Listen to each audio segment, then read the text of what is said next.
Hello दोस्तों, स्वागत है आप सभी का मेरे यूट्यूब चैनल पर।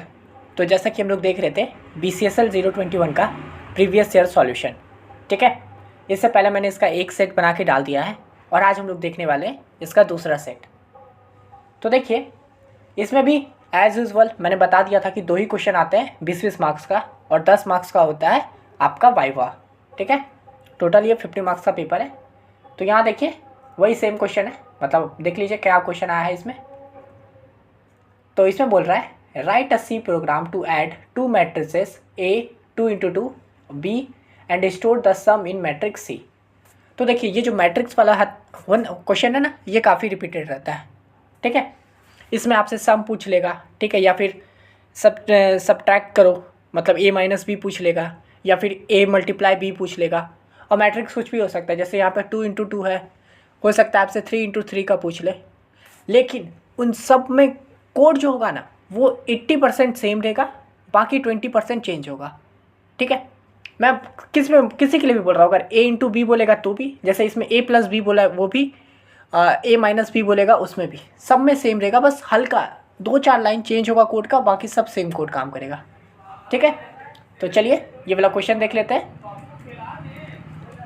तो यहाँ देखिए मैंने ये क्वेश्चन को लिख लिया ऐसे सेम है, ठीक है। अब देखिए सी का प्रोग्राम लिख रहे हैं तो ऑब्वियस सी बात है हेडर फाइल डालेंगे, और ये है इसका हेडर फाइल #include stdio.h, ठीक है। ये तो आपको पता चल ही गया होगा अब तक कि ये हेडर फाइल है। उसके बाद देखिए यहाँ पे हम लोग अब आ जाएंगे डायरेक्ट मेन में, इंट मेन में आए, और हम लोग को देखिए कौन सा, देखिए कितना मैट्रिक्स है, एक A है, एक B है, और एक लास्ट में C है जिसमें हम लोग को सम स्टोर करके रखना है। तो हम लोग को 3 मैट्रिक्स का ज़रूरत है। तो यहाँ पे देखिए मैंने 3 मैट्रिक्स बना लिया है, A, B और C। ये साइज़ है इसका, देखिए यहाँ पे 2 × 2 दिया है, इसलिए इसका साइज़ है 2 × 2 का, ठीक है। B का भी वही है 2 × 2 और C का भी 2 × 2, यानी कि 2 रो 2 कॉलम। अब देखिए यहीं पर अगर आपसे 3 × 3 का पूछता तो बस ये चेंज होता, यहाँ पे 3 3 3 3 आ जाता, ठीक है। अब देखिए अब हम लोग एलिमेंट लेंगे, ठीक है। मैट्रिक्स A, अभी तो हम लोग के पास कुछ नहीं है ना, अभी तो सिर्फ हम लोग इसको इनिशियलाइज़ किए हैं कि ये एक मैट्रिक्स है, इसके अंदर का कोई वैल्यू तो है ही नहीं इसमें। तो अब हम लोग यूज़र से वैल्यू मांगेंगे कि भाई इनपुट तो दो, कौन सा मैट्रिक्स है तुम्हारा, ठीक है। तो यहाँ पे देखिए मैंने लिख दिया है input element for matrix A, comment में लिखा हूँ। यहाँ से देखिए हम लोग मैट्रिक्स A के लिए एलिमेंट मांग रहे हैं, यानी कि वैल्यू दो। तो वही देखिए printf enter element for matrix A 2 × 2, ये यूज़र को दिखेगा, और फिर यहाँ से यूज़र मैट्रिक्स में जो एलिमेंट देगा वो हम लोग मैट्रिक्स में अपलोड करेंगे, ठीक है। उसके तो यहाँ पे देखिए मैं जहाँ पे भी ऐसा अब ये समझ लीजिए मैट्रिक्स है ना, जहाँ पे भी चाहे उसका वैल्यू लेना हो, चाहे उसका आउटपुट देना हो, मल्टीप्लाई करना हो, प्लस माइनस करना हो, उसमें 2 लूप चलेगा, ठीक है। फॉर के अंदर एक और फॉर, ठीक है। पहला फॉर होगा I के लिए, उसी के अंदर चलेगा दूसरा फॉर J के लिए, ठीक है। तो यहाँ पे भी देखिए वही है same cheese, for int I 0 से शुरू होगा, I < 2, यानी कि 2 तक जाएगा, क्योंकि 2 × 2 का है। वहीं पे अगर 3 × 3 का होता तो क्या हो जाता, यहाँ पे बस 3 हो जाता, बाकी सब कुछ सेम रहता, ठीक है। I++ या फिर ++I, बात एक ही है। फिर उसके अंदर ही इस फॉर के अंदर ये दूसरा फॉर चलेगा इंट J = 0, ठीक है। J भी 0 से शुरू होगा, J < 2 सेम, J++, ठीक है। उसके अंदर क्या करेंगे ना, अब ये दोनों लूप आ गया है, I का वैल्यू भी लेना शुरू करेंगे, J का भी वैल्यू, और उसको स्कैनफ करके इस मैट्रिक्स के अंदर डाल देंगे, यानी कि A जो मैट्रिक्स है जो लिए थे उसके अंदर वैल्यू पुट कर देंगे। तो ये %D है, इंटीजर वैल्यू को इनपुट में लेने के लिए, है ना, 1 2 3 4, इसलिए यहाँ पे %D का यूज़ किया है। और जो भी यूज़र वैल्यू देगा वो आपके कहाँ पे सेव होगा, A of I और J में, ठीक है। तो देखिए ऐसे जब लूप चलेगा तो फॉर इंट I = 0, तो I तो 0 रहेगा, फिर उसके अंदर आएंगे तो यहाँ पे J है, J भी 0 से शुरू होगा तो J भी 0 रहेगा। तो यहाँ पे पहली बार में क्या प्रिंट होगा, I भी 0 है, J भी 0, यानी A 0 0, यानी कि A 0 कॉलम 0 रो, वहाँ पे वैल्यू पुट हो जाएगा, यानी 0 कॉलम 0 पे जो भी वैल्यू देंगे वो पुट हो जाएगा। मान के चलिए मैंने 5 दिया, तो मैट्रिक्स में 0, पे हम लोग का 5 पुट हो जाएगा। इसी तरह से फिर लूप आगे बढ़ेगा, फिर उसी तरह से नेक्स्ट वैल्यू पे होगा 0 1 पे होगा, उसके बाद फिर 1 0 पे होगा, फिर 1 1 पे होगा। इस तरह से हम लोग देखिए 2 तक ही चलेगा, इसलिए अब देखिए मैंने बता दिया 0 0 का तो बता दिया, एक और बता देता हूँ। तब ऐसा नहीं है कि इसके बाद हम डायरेक्ट इस लूप से बाहर आके फिर आई को इंक्रीज़ कर देंगे, ऐसा नहीं होगा, ठीक है। जब हम लोग 0 0 पे प्रिंट कर दिए ना, उसके बाद इसी लूप में रहेंगे। ये जो अंदर वाला लूप है ना, पहले अंदर वाला लूप खत्म होगा, उसके बाद बाहर लूप पे जाएंगे, ठीक है। तो आई 0 का तो 0 ही है, उसके बाद फिर यहाँ पे ये जे 0 था, उसका तो वैल्यू प्रिंट हो गया। उसके बाद फिर ये लूप आगे बढ़ेगा और यहाँ पे देखिए जे प्लस प्लस है, इसलिए अब ये 0 से 1 हो जाएगा। क्या 1 लेस देन 2 है? हाँ है 2। तो फिर यहाँ पे वैल्यू आगे पुट होगा, तो यहाँ से फिर कौन सा वैल्यू हो जाएगा? ए, आई तो 0 ही है, ए 0 और जे क्या हो गया 1, यानी कि 0 और 1 पे जो 0 और 1 वाले जगह पे हम लोग दूसरा वैल्यू पुट कर देंगे। यहाँ से मान के चलिए 7 दिया हमें, तो मैट्रिक्स में 0, 1 पे हम लोग का 7 पुट हो जाएगा। उसके बाद फिर आई बढ़ जाएगा, तो अब आई 1 था, सॉरी जे 1 था, तो अब प्लस प्लस प्लस होके जे 2 हो जाएगा। फिर चेक होगा कंडीशन, क्या जे लेस देन 2 है? नहीं, देखिए यहाँ पे लेस देन पूछा है, यानी लेस देन मतलब कि 2 से कम। यहाँ पे अगर जे लेस देन इक्वल टू रहता 2 तब ये कंडीशन सही होता, लेकिन यहाँ पे पूछा है जे लेस देन 2 है ना, इसलिए जब जे का वैल्यू 2 हो जाएगा तो ये कंडीशन फॉल्स हो जाएगा। तब हम लोग इस फॉर से बाहर आएंगे और उसके बाद फिर इस फॉर पे आ गए आई पे, तो अब आई 0 से 1 हो जाएगा, उसके बाद फिर सेम चलेगा, ठीक है। तो इस तरह से हम लोग इनपुट ए का ले लेंगे, एलिमेंट डाल देंगे मैट्रिक्स 1 में। सेम देखिए बी के लिए भी है, सेम टू सेम, कुछ चेंज नहीं है, ठीक है। बस यहाँ पे ए था मैट्रिक्स, यहाँ पे बी है मैट्रिक्स, बाकी सब कुछ सेम है। इसका भी कोड सेम चलेगा, ठीक है। यहाँ पे भी एंटर एलिमेंट फॉर मैट्रिक्स भी समझ ही गए होंगे। उसके बाद फिर देखिए, अब देखिए यहाँ से मैं जो बोला था ना कि 80% तो कोड सेम ही रहेगा, तो अब तो समझ ही गए हैं। अब कोई भी अगर आपको प्लस करने बोले, माइनस करने बोले, उससे कोई फ़र्क ही नहीं है, ये सब तो सेम रहेगा ही ना। इतना दूर तो आप वैल्यू मांगोगे ही यूज़र से, तो ये सब तो सब कुछ सेम रहेगा, चाहे कुछ भी करने बोले आपको, ठीक है। बाकी चेंज जो होगा सिर्फ ये चेंज होगा, ठीक है, बस ये। अब देखिए यहाँ पे हम लोग को मैट्रिक्स को क्या बोला है? ऐड करने बोला, ठीक है। And store the sum in matrix C, ठीक है। यहाँ पे मैट्रिक्स सी बोल दिया, अगर नहीं भी बोलता तो भी हम लोग तीसरा एलिमेंट तो बनाते ही, मतलब तीसरा मैट्रिक्स तो बनाते ही, ठीक है, सम को स्टोर करने के लिए।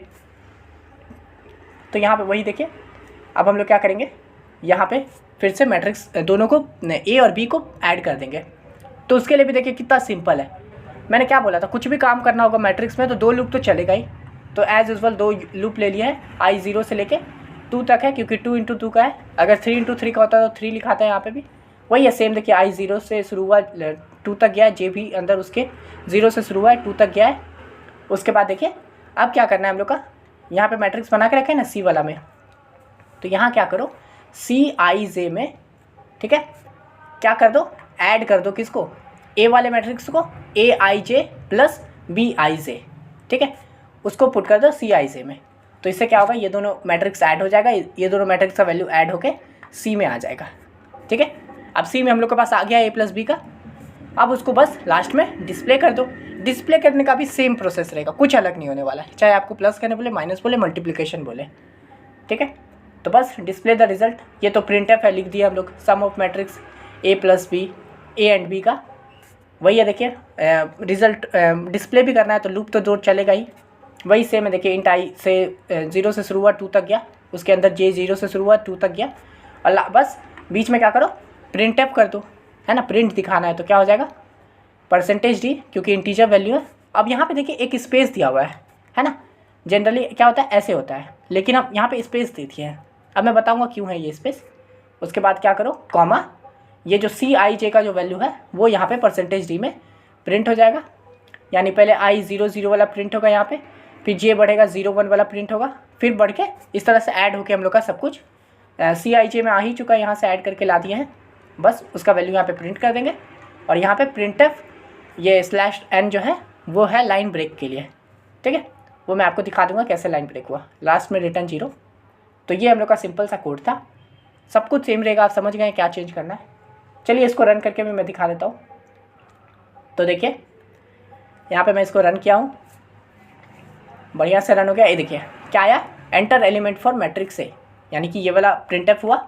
अब यहाँ पे हम लोग मैट्रिक्स का एलिमेंट दे देंगे, 2 × 2 का है, तो चलिए एलिमेंट दे देते हैं 2 5 6 7, ठीक है। तो ये मैट्रिक्स का मैंने एलिमेंट दे दिया 4, समझ गए ना, 2 5 ऐसे ऊपर समझिए, 2 5 और दूसरे रो में आएगा 6 और 7। इसको एंटर करेंगे तो बोल रहा है enter element for matrix B, यानी कि ये वाला आएगा।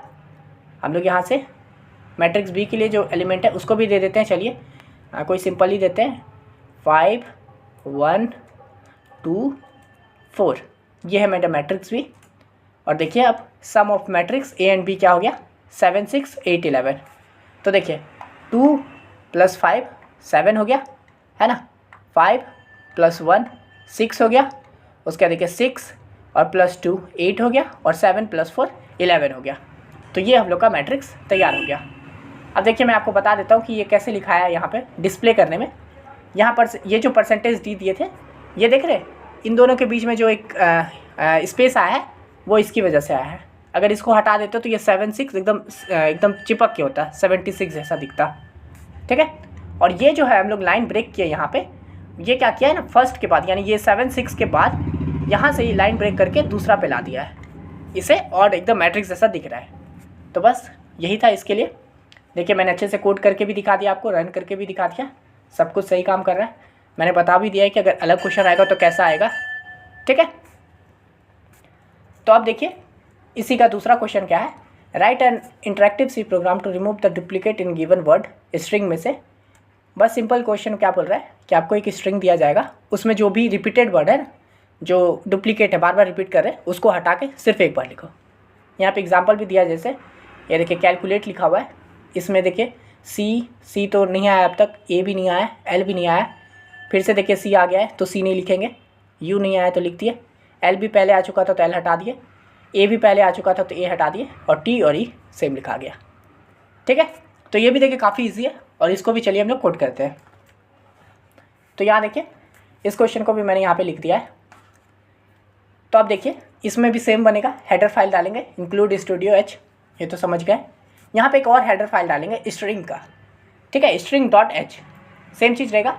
स्ट्रिंग क्यों किए हैं, क्योंकि यहाँ पे देखिए हम लोग को वैल्यू जो इनपुट मिलेगा वो स्ट्रिंग में मिलेगा, तो हम लोग स्ट्रिंग का कुछ फंक्शन यूज़ करेंगे, इसलिए हम लोग वहाँ पे स्ट्रिंग हेडर फाइल दे दिए हैं।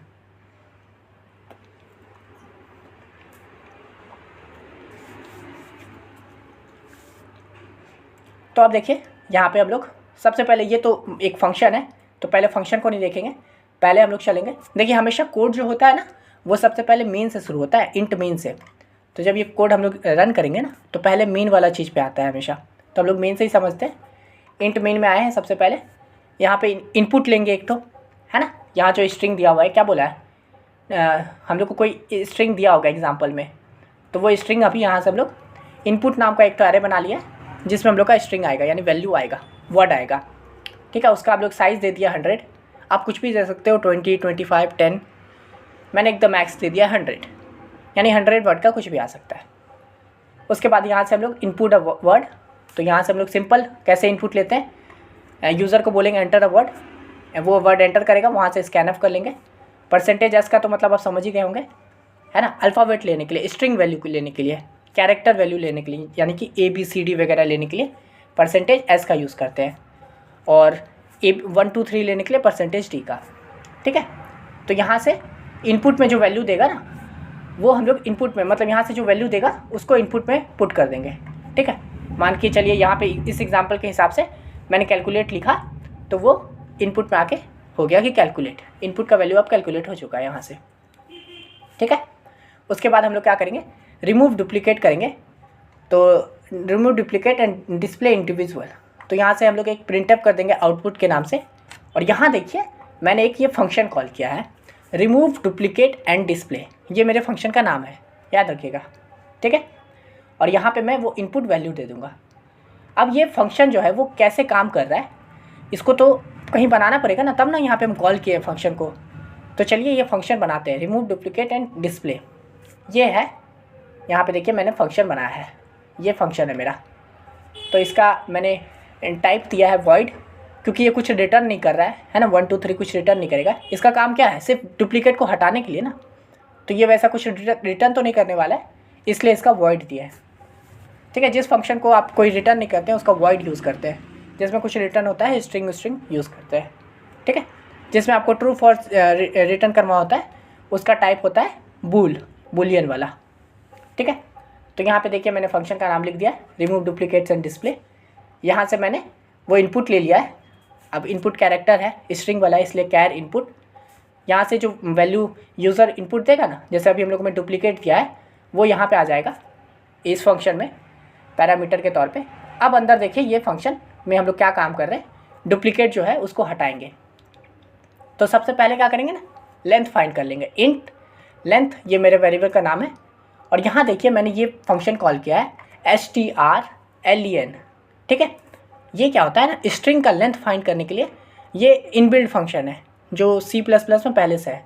तो जब इसका यूज़ करेंगे ना, तो और इसके अंदर जो वैल्यूबल डालेंगे यानी इनपुट, तो इनपुट का जो साइज़ होगा ना वो रिटर्न करके दे देगा। जैसे हम लोग का डुप्लीकेट में कितना होगा, सॉरी कैलकुलेट में 1 2 3 4 5 6 7 8 9, तो यहाँ पे स्ट्रिंग का वैल्यू 9 हो जाएगा, ठीक है। तो यही इनबिल्ट फंक्शन, अगर हम लोग यहाँ पे ये हेडर फाइल नहीं दिए होते ना string.h, तो ये वाला हम लोग यूज़ नहीं कर पाते, क्योंकि ये नहीं दिए होते तो इसको सी को पता ही नहीं चलता कि अरे ये क्या लिखती हो। लेकिन मैंने यहाँ पे हेडर फाइल string.h दे दिया है, इसी के अंदर ये फंक्शन होता है इनबिल्ट, ठीक है। देखिए यहाँ पे एक और क्वेश्चन आप लोगों ने बना लिया है कि अगर आपको बोलेगा स्ट्रिंग का लेंथ फाइंड करके दो, तो डायरेक्ट आपको कौन सा फंक्शन यूज़ करना है, strlen, और उसके अंदर वैल्यू डाल दो, वैल्यू डालोगे निकल जाएगा। तो ये भी एक क्वेश्चन आता है, तो आप समझ गए हैं कि स्ट्रिंग का तुरंत फाइंड करने के लिए, ठीक है। तो चलिए अब हम लोग क्या करेंगे, ये तो लिखे ट्रैवर्स द इनपुट स्ट्रिंग, ये आपके काम का नहीं है, हटा दीजिए। अब देखिए हम लोग पूरे जो हम लोग को इनपुट मिला है उसके अंदर ट्रैवर्स करेंगे, तो उसके लिए तो लूप चला के ही करना होगा ना। तो बस for int i is equal to 0, I को 0 से शुरू करेंगे, आई को लेंथ तक लेके जाएंगे। देखिए लेंथ में इसका वैल्यू है ना, इसका लेंथ है ना, ये जितना साइज़ का है, तो उसको लेंथ तक लेके जाएंगे i++, ठीक है। फिर उसके अंदर चेक करेंगे, check if the current character is not encountered before. तो यहाँ पे हम लोग सबसे पहले चेक करेंगे ना कि अब देखिए ये कैसे काम करेगा ना, ये जो लूप है 0 से शुरू हो रहा है ना, तो सबसे पहले देखिए i यहाँ पे होगा C पे, ठीक है, फिर A पे होगा, फिर L पे होगा। तो वही देखिए हम लोग पहले चेक करेंगे कि इनपुट ऑफ i, यानी अभी i 0 है, यानी इनपुट ऑफ 0 यानी 0 वैल्यू पे, चलिए मैं यहीं पे आपको समझाने के लिए मान लीजिए मैं यहाँ पे लिख देता हूँ ABCADC, ठीक है। तो यहाँ पे ये हम लोग इनपुट के तौर पे लिया है। तो अब यहाँ पे चेक करेंगे इनपुट ऑफ i, यानी कि i अभी 0 है, तो इनपुट ऑफ 0 यानी कि 0 वैल्यू पे यानी a पे, क्या a is not equal to null, इसको नल बोलते हैं, ठीक है।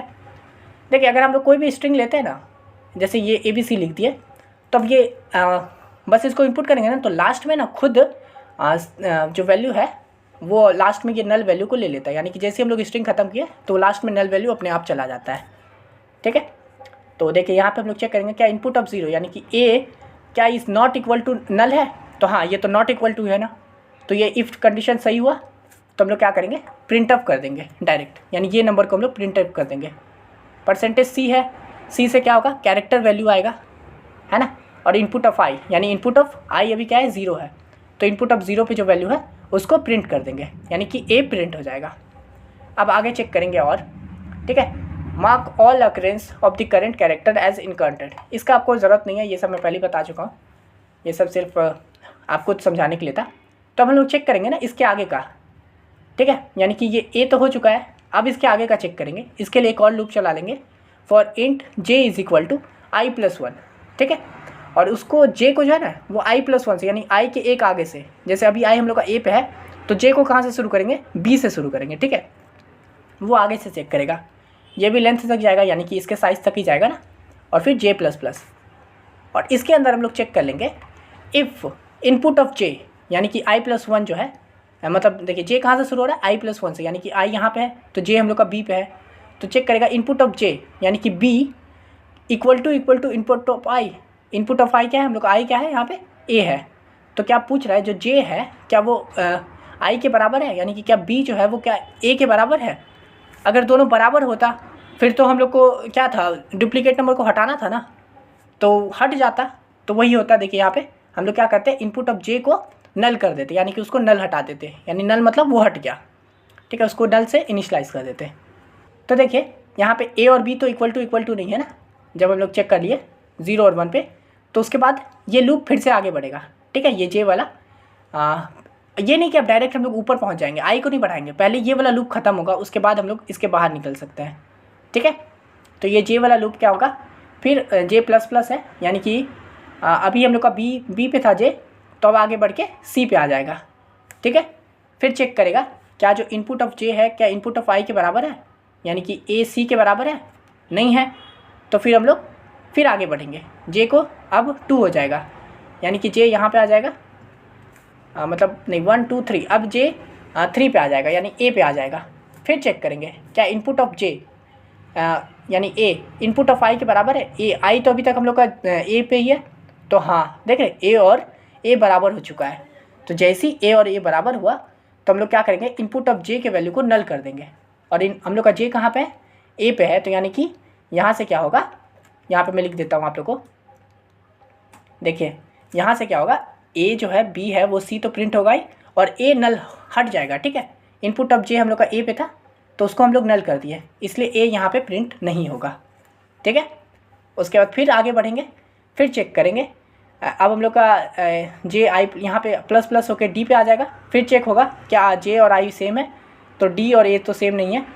फिर आगे बढ़ेंगे, फिर चेक होगा सी पे आ जाएगा जे, फिर पूछेगा ए और सी सेम है क्या, नहीं है तो फिर हम लोग फिर आगे बढ़ेगा जे, उसके बाद ये लेंथ के बाहर चला जाएगा, इसलिए हम लोग फिर इस लूप से बाहर निकलेंगे। फिर आगे यहाँ पे चेक कर लेंगे if I is less than, यानी कि लास्ट में हम लोग को कॉमा भी लगा देंगे। यहाँ देखिए display the individual character with a comma. ठीक है, यानी कि एक एक करके दिखाना है, पहले सी को दिखाएंगे, फिर कॉमा लगा के ए को, फिर कॉमा लगा के एल को, तो इसलिए यहाँ पे हम लोग लास्ट में चेक कर लेंगे। ये मैं आपको बाद में बताता हूँ, ठीक है, आखिरी में। उसके बाद फिर हम लोग ये वाला लूप खत्म हो गया, फिर अब आई आगे बढ़ जाएगा, यानी कि अब 0 पे था आई यहाँ पे, तो अब ये 1 पे हो गया, तो अब 1 पे यानी बी पे आ गया है आई। ठीक है, फिर चेक होगा इनपुट ऑफ आई मतलब इनपुट ऑफ 1 क्या नॉट इक्वल टू नल है, तो हाँ बी तो नॉट इक्वल टू नल है, तो उसको प्रिंट कर दो, यानी कि यहाँ पे अब बी आ जाएगा।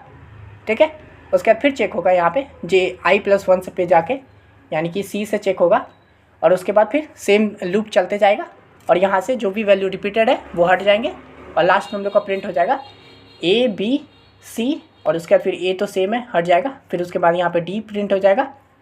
ये मैं आपको आउटपुट के लिए दिखा रहा हूँ, यहाँ नहीं प्रिंट होगा, यहीं प्रिंट होगा सब कुछ आके, और उसके बाद फिर सी को भी रिपीट मिल जाएगा तो वो हट जाएगा। ठीक है, तो इस तरह से हो गया। अब देखिए हम लोग जब लास्ट तक चेक कर लेंगे तो उसके बाद लास्ट में पूछ लेंगे उससे if I is less than length -2। ठीक है, देखिए यहाँ पे मैं लेंथ -2 क्यों किए हैं, देखिए जब हम लोग लेंथ निकालेंगे ना इसका, तो जैसे हम लोग इसका लेंथ निकाल रहे हैं तो इसका क्या आ जाएगा 1 2 3 4 5 6, लेकिन हम लोग जानते हैं कि सी में हमेशा 0 बेस होता है, एरे 0 से शुरू होता है, यानी 0 1 2 3, तो इसलिए हम लोग को लेंथ को -1 करना होगा। ठीक है, लेकिन यहाँ पे हम लोग ठीक है लेंथ को तो पहले -1 कर लेते हैं, और सबके आगे बीच में हम लोग क्या लगा लेंगे, कॉमा लगाते जाएंगे। ठीक है, वैल्यू में, तो इस तरह से हम लोग ये होगा, यहाँ से हम लोग का रिमूव डुप्लीकेट हो जाएगा, और यहाँ पे हम लोग कॉल तो कर ही दिया है मेन में आके, और उसके अंदर वैल्यू भी डाल दी है ये इनपुट वाला। तो अब देखिए इसको जब हम लोग रन करेंगे तो कैसे काम करता है, तो देखिए इसको रन किए, बढ़िया से रन आ गया। अब देखिए यहाँ पे आ गया एज यूजल इंट मेन में सबसे पहले आया, तो एंटर अ वर्ड करने बोला है, तो हम लोग चलिए इसको वर्ड कर लेते हैं, वही कैलकुलेट वाला, यहाँ से कैलकुलेट किए, और देखिए हम लोग का वैल्यू आ गया CALUTE। ठीक है, जो रिपीटेड वाला था वो हट गया, यानी कि यहाँ से देखिए ये C हट गया है, U आ गया, फिर ये देखिए L भी हट गया है क्योंकि पहले आ चुका था, फिर A भी हट गया है क्योंकि पहले आ चुका था, फिर T और E सेम प्रिंट हो गया। ठीक है, तो यहाँ से देखिए हम लोगों ने कोड भी एकदम अच्छे से कर लिया, यहाँ से हम लोग वैल्यू को रिमूव भी कर दिए, और आपको सब कुछ एक एक करके मैं एक एक लाइन आपको समझा दिया हूँ। तो फिर आशा करता हूँ वीडियो आपको अच्छे से समझ में आ गया होगा। ये दोनों क्वेश्चन आप अच्छे से समझ गए होंगे, और दोनों ही क्वेश्चन ईजी था, ये वाला तो काफ़ी रिपीट होता है, और इसमें तो आप समझ ही गए 80 to 90% सेम ही कोड रहेगा, बस ये चेंज होगा, यहाँ जो भी करने बोलेगा प्लस करने बोलेगा प्लस, माइनस करने बोलता तो यहाँ माइनस हो जाता, मल्टीप्लाई करने बोलते तो यहाँ मल्टीप्लाई हो जाता, बाकी सब कुछ सेम होता। ठीक है, तो आशा करते हैं वीडियो आपको अच्छे से समझ में आ गया होगा। और हाँ, मैं इस चैनल पे ना हमेशा प्रॉपर पढ़ाई करवाता हूँ, आपको इग्नू BCA से related 1st 2nd 3rd 4th 5th सभी सेमेस्टर का प्रीवियस ईयर सॉल्व करवाता हूँ।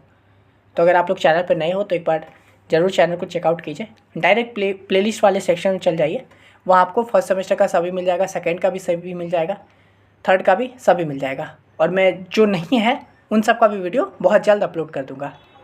तो इस वीडियो के लिए इतना ही, मिलते हैं नेक्स्ट वीडियो में, तब तक के लिए धन्यवाद।